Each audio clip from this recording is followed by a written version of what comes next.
मृत्यु के समय मुंह में गंगाजल और तुलसी दल क्यों डाला जाता है, जाने इसके कारण। हिंदू धर्म में एक बेहद प्रचलित विधान है मृत्यु के समय मुंह में गंगाजल और तुलसी दल रखने का। आइए जाने इसके कारणों के बारे में।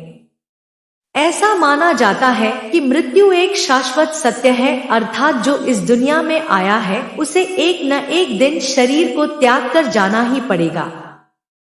धर्म, अर्थ, काम, मोक्ष ये 4 पुरुषार्थ कहे जाते हैं। हिंदू धर्म के अनुसार मानव धर्म का अंतिम उद्देश्य मोक्ष प्राप्त करना है। गंगा को मोक्षदायिनी माना जाता है और इसके जल को बेहद पवित्र माना जाता है। ऐसा माना जाता है कि गंगाजल कभी भी खराब नहीं होता है और इसलिए गंगाजल को भी मोक्ष देने वाला माना जाता है।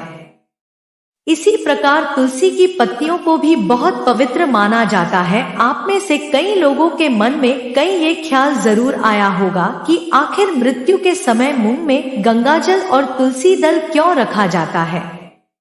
इस प्रश्न का जवाब जानने के लिए हमने श्रीमान कृष्ण गोपाल पंत, पुरोहित एवं पूर्व शिक्षक राजनीति विज्ञान, उत्तराखंड जी से बात की। उन्होंने हमें जो बताया वो आपको भी जान लेना चाहिए। मृत्यु को जीवन का परम सत्य बताया गया है और ऐसी मान्यता है कि जिसने जन्म लिया है वो मृत्यु को एक दिन जरूर गले लगाएगा। मृत्युपरांत व्यक्ति का विधि पूर्वक अंतिम संस्कार करने का विधान है, जिससे उसके शरीर को मुक्ति मिल सके और वो एक शरीर को त्याग कर दूसरा शरीर धारण कर सके। उसी प्रकार ऐसा माना जाता है कि जब व्यक्ति मोक्ष की प्राप्ति करता है तो उसे सभी पापों से मुक्ति मिलती है। जब बात मृत्यु के समय मुंह में गंगाजल डालने की आती है तो ऐसी मान्यता है कि गंगा के जल की कुछ बूंदें ही मृत्युपरांत व्यक्ति के लिए मोक्ष के द्वार खोल देंगी। इसी प्रथा को ध्यान में रखकर मृत्यु के समय अथवा मृत शरीर के मुंह में गंगाजल डाला जाता है। मान्यता यह भी है कि मृत्यु के समय व्यक्ति के मुख में गंगाजल डालने से उसे कई शारीरिक कष्टों से मुक्ति मिल जाती है और आसान मृत्यु मिल जाती है। मृत्यु के समय व्यक्ति के मुंह में तुलसी दल रखने का सीधा संबंध भगवान विष्णु से है। दरअसल तुलसी को विष्णु प्रिया माना जाता है और यदि मृत्यु के समय व्यक्ति के मुंह में तुलसी की पत्तियां रखी जाती हैं तो मरने वाले व्यक्ति की आत्मा को भगवान विष्णु का आशीष प्राप्त होता है और संसार की मोह माया से मुक्ति मिलती है। यही नहीं, शरीर के कष्ट दूर हो जाते हैं और आत्मा सभी बंधनों से मुक्त हो जाती है। क्या है एक्सपर्ट की राय? मृत्यु के समय मुंह में गंगाजल और तुलसी दल डालने के पीछे के कारणों के लिए ज्योतिष श्रीमान कृष्ण गोपाल पंत पुरोहित जी का मानना है कि गंगा को मोक्षदायिनी, वेद माता, आकाश गंगा के नाम से भी जाना जाता है। इसलिए मृत्यु शैया पर पड़े व्यक्ति के मुख में गंगाजल डालना उसे मोक्ष देने के समान होता है। इससे व्यक्ति को समस्त पापों से मुक्ति मिलती है। वहीं मृत्यु के समय तुलसी दल इसलिए मुख में रखा जाता है क्योंकि यह बहुत ही पवित्र पौधा है। तुलसी को विष्णु बल्लभ या विष्णु प्रिया भी कहा जाता है।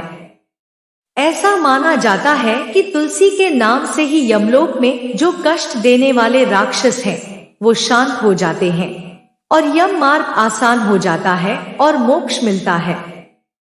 इसीलिए मोक्ष के लिए ही गंगाजल और तुलसी का सेवन मृत्यु के समय किया जाता है। तो आइए श्रवण करते हैं भगवान शिवजी और माता पार्वती की इस विषय पर सच्ची कथा। एक समय की बात है, एक बार माता पार्वती भगवान शिव से कहती हैं, हे प्रभु, मेरे मन में एक शंका है, कृपया मेरा मार्गदर्शन करें। तब भगवान शिव बोले, हे देवी, क्या है तुम्हारी शंका? कृपया बताओ, तुम्हारी शंका का निवारण करके हमें प्रसन्नता होगी। तब माता पार्वती कहती हैं, हे प्रभु, जब कोई मनुष्य मृत्यु के बाद तुलसी पत्र का जल अपने मुख में पाता है तथा रोज तुलसी में जल देने से क्या होता है तथा उस मनुष्य को कौन से फल की प्राप्ति होती है? तब भगवान शिव कहते हैं, हे देवी, तुमने जो प्रश्न पूछा है वह समस्त मानव जाति के कल्याण हेतु अत्यंत उपयुक्त है। हे देवी, तुलसी पत्र से संबंधित मैं आपको एक पवित्र कथा सुनाता हूँ। आप इस कथा को ध्यान से सुने। तब माता पार्वती कहती हैं, हे प्रभु, मैं इस कथा को पूरे ध्यान से सुनूंगी और लोक कल्याण हेतु इस कथा का प्रसार भी करूंगी। तब भगवान शिव कथा सुनाना आरंभ करते हैं। हे देवी, गंगा तट के किनारे एक भील परिवार रहता था, जिसमें 5 भाई अपनी बहन के साथ रहते थे। उनके माता पिता किसी बीमारी के कारण गुजर गए थे। बहन सबसे छोटी थी और वह मेरी बहुत बड़ी भक्त थी। वह हर दिन सुबह तुलसी में जल चढ़ाती थी, नित्य रूप से पूजा पाठ करती थी। यह 5 भाई हर रोज जंगल में जाकर शिकार करते थे और जो भी मिले उसे घर लाकर पकाकर खाया करते थे। उनका यही नित्य काम था और बहन घर के सभी काम करके भाई की सेवा करती थी, उनके लिए खाना बनाती थी। फिर एक दिन उसका हाथ एक चाकू से मछली को काटते हुए कट गया और उसके हाथ से खून बहने लगा। तो उसने जब उस रक्त को दीवार से पोंछना चाहा तो सोचा कि अगर भाइयों को इस बात का पता लगा तो उन्हें बहुत कष्ट पहुंचेगा। अगर कपड़ों से पोंछ लूं तो वह भी उनकी नजरों से नहीं बच सकता है। इसलिए उसने उस रक्त को मछली में ही डालकर मछली को पका लिया। और जब रात को भाइयों ने मछली को खा लिया तो वे भाई उंगलियां चाटते ही रह गए। उन्हें वह खाना बहुत पसंद आया।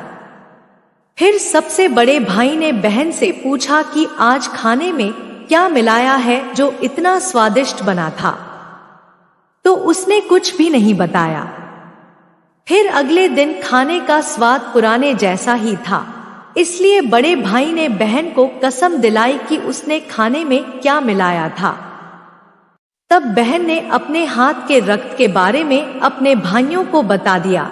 तब बड़े भाई के कुटिल दिमाग में एक बुरा ख्याल आया कि क्यों ना हम अपनी बहन को ही मार कर खा जाएं, क्योंकि उसके रक्त की चंद बूंदें ही इतनी स्वादिष्ट थीं, तो फिर उसका मांस कितना स्वादिष्ट और मुलायम होगा।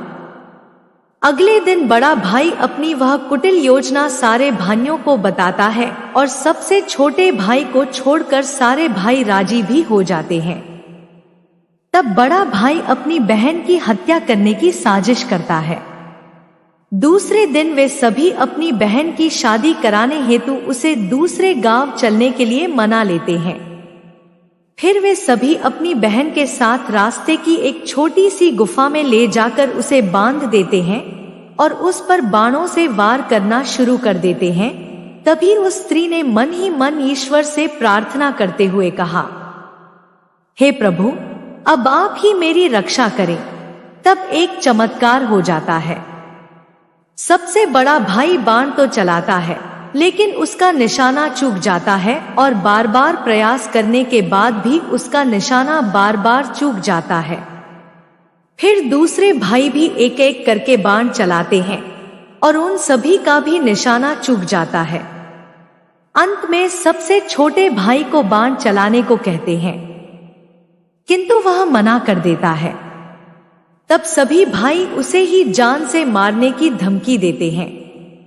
तो उसकी बहन स्वयं मुझसे विनती करती हुई बोली, हे प्रभु, अब आप मेरे छोटे भाई की रक्षा करें और मेरे प्राण ले लीजिए। ऐसा कहते ही सबसे छोटे भाई का बाण बिना निशाने के ही बहन के सीने में भेज जाता है। तब वे 4 भाई अपनी ही सगी बहन को काट कर पकाते हैं और आपस में परोसते हैं और अंत में सबसे छोटे भाई को उसका सिर खाने को देते हैं। वह अत्यंत दुखी होकर मन ही मन बहुत रोता है और उसने अपने कपड़ों में एक मछली का टुकड़ा छुपाकर रखा था, तो उसने उस मछली को ही खाने में मिलाकर खा लिया। खाते समय उसने अपने पात्र के नीचे एक छोटा सा गड्ढा खोदकर उसमें अपनी बहन के सिर और हाथ पैर के टुकड़े डाल दिए। फिर वे सब वहां से चले जाते हैं। दूसरे दिन छोटा भाई इस जगह पर आकर एक बांस का पेड़ अपनी बहन की याद में लगा देता है और उसे रोजाना पानी देता है। इसी तरह कुछ दिन बीत जाने के बाद एक साधु उस बांस के पास मलमूत्र त्यागने हेतु जाते हैं, तो वहां से आवाज आती है, हे साधु महाराज, आप इस जगह पर मलमूत्र का त्याग ना करें। तभी वह साधु आश्चर्य से एक बांस के टुकड़े को काटकर अपने साथ रखते हैं और उसकी एक बांसुरी बना लेते हैं। जब भी वह साधु बांसुरी बजाता था तो उसमें से एक स्त्री की सुंदर गीत गाती हुई आवाज आती थी। वह साधु उस बांसुरी को बजाते और द्वार द्वार जाकर भिक्षा मांगते उसी से अपना जीवन यापन करने लगा। कुछ समय बीतने के बाद वह साधु उस बड़े भाई के घर के पास गया तो उस बांसुरी से आवाज आने लगी कि इसी दुष्ट ने मेरी हत्या की है। ऐसा सुनते ही बड़ा भाई घर से भागते हुए आया और उसने उस साधु को अपने द्वार से आगे भगाया। फिर इसी तरह वह साधु उन 4 भाइयों के द्वार पर जाता है, किंतु वह सभी भाई साधु को वहां से भगा देते हैं। साधु को तब कुछ हद तक यह बात समझ में आ जाती है कि जिस स्त्री की आत्मा इस बांसुरी में रहती है उसका इन लोगों के साथ जरूर कुछ नाता होगा, किंतु बेचारा साधु उन सभी के साथ कुछ भी नहीं कर सकता था। साधु फिर अंत में 5वें भाई के द्वार पर जाता है। तभी वह बांसुरी कहती है, यही मेरे प्रिय भाई का घर है।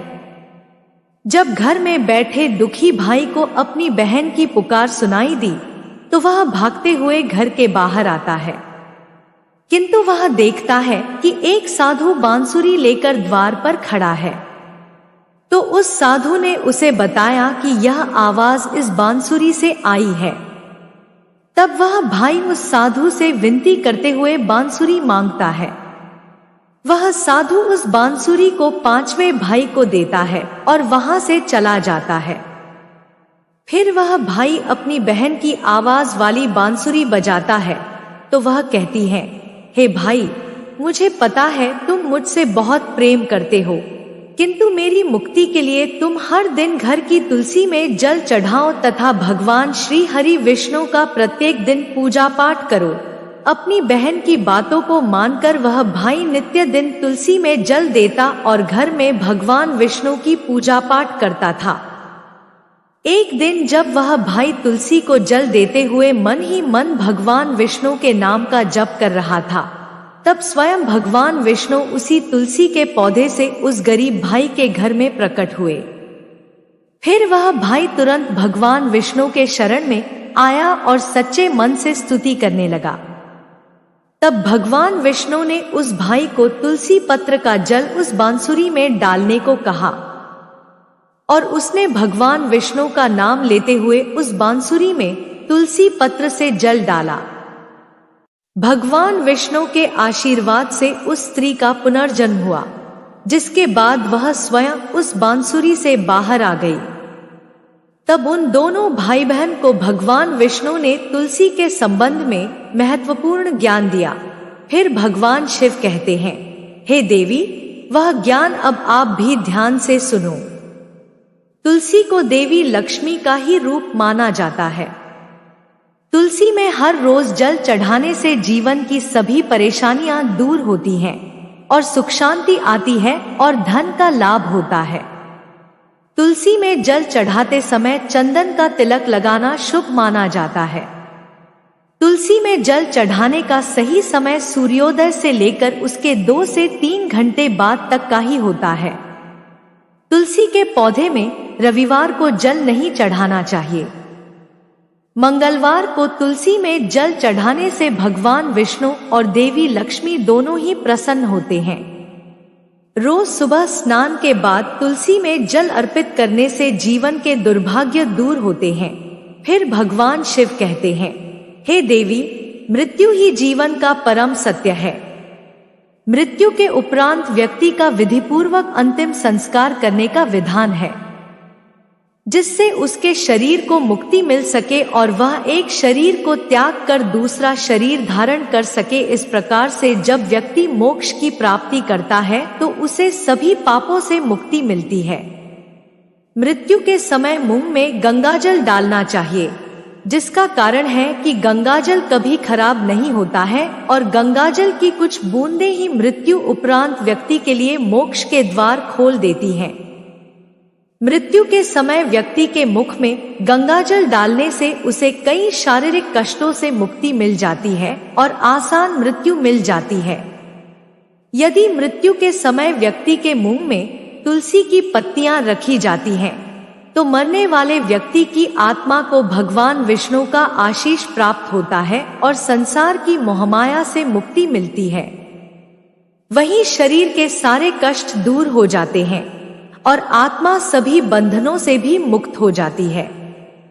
तुलसी के नाम से ही यमलोक में जो कष्ट देने वाले राक्षस हैं, वे शांत हो जाते हैं और यह मार्ग आसान हो जाता है तथा मोक्ष मिलता है। इसलिए मोक्ष के लिए ही गंगाजल और तुलसी का सेवन मृत्यु के समय किया जाता है। हर हर महादेव। आपको यह कथा कैसी लगी कमेंट करके अवश्य बताएं और कमेंट में हर हर महादेव जरूर लिखें। धन्यवाद।